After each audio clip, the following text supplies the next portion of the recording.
Kalau sekedar mau mengurangi kasus, positif, Pemprov DKI mengurangi testing langsung berkurang kasusnya. Ya kan? Kalau kita tidak bertanggung jawab, kita kurangin testing, langsung angka positif turun, langsung angka positif kelihatan rendah. Tapi itu bukan tujuan kami.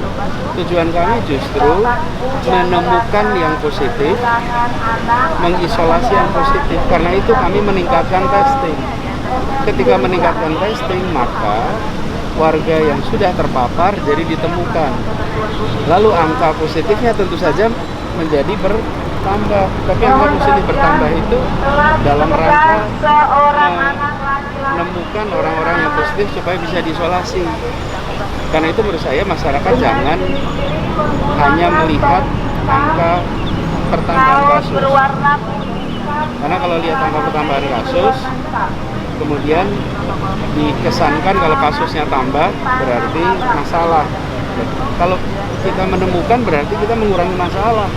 Bayangkan kalau nggak ditemukan, dia ke keluarganya, dia ke tempat kerjanya, dia tidak isolasi, dia menularkan terus. Kenapa ini perlu saya sampaikan? Karena wabahnya masih ada. Jadi COVID itu masih ada di sekitar kita.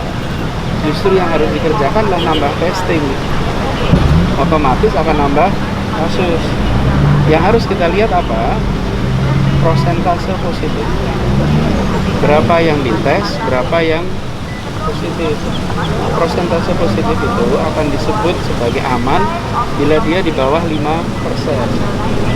Nah, di Jakarta ini angkanya sekarang 5,2%. Dianggap berbahaya bila di atas 10%.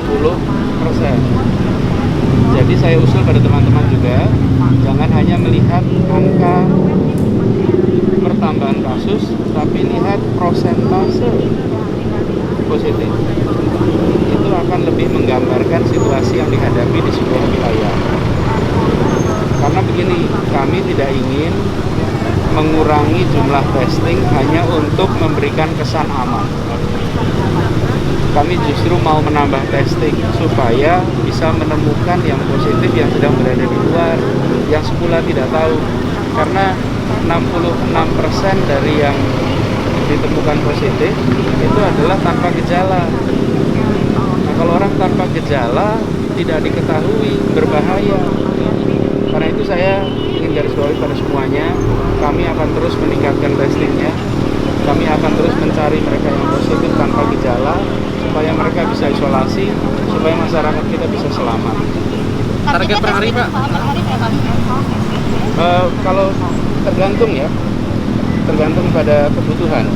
Karena kami itu cara mentesnya kalau misalnya si A positif, lalu di-trace selama 2 minggu ini dia berkegiatan di mana saja, dengan siapa saja.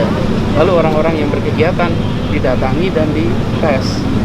Jadi range-nya itu sekitar 3.000 sampai 5.000 testing per hari.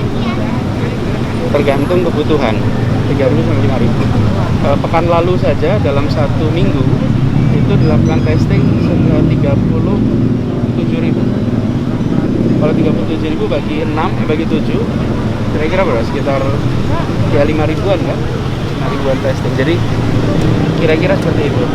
Jadi kami tetap akan meneruskan.